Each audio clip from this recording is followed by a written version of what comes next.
नहीं खेगा दारा जाई राजा जी, अब बिना तोहरे जाड़ नहीं जाई राजा जी। हे राजा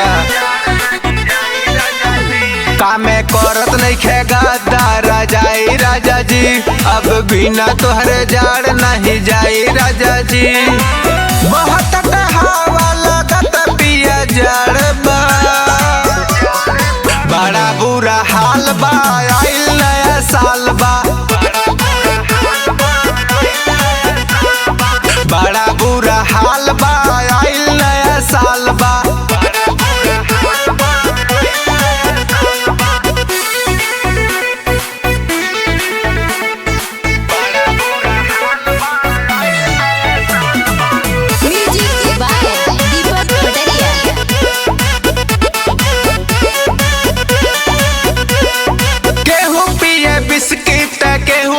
बियर कहतन लइका सब हैप्पी न्यू ईयर, केहू पिए बिस्किट केहू पिए बियर, कहतन लइका सब हैप्पी न्यू ईयर। पिया तट गाजा साहिल राजा, पिया तट गाजा साहिल उमर 16 साल बा,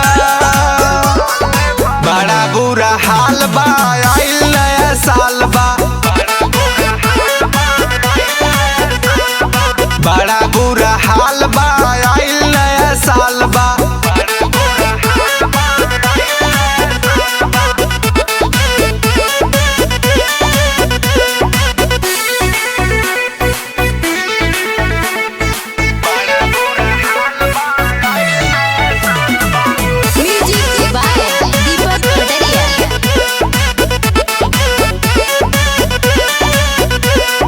ले ले गिफ्ट क्या मुलाल और पियर, लिखल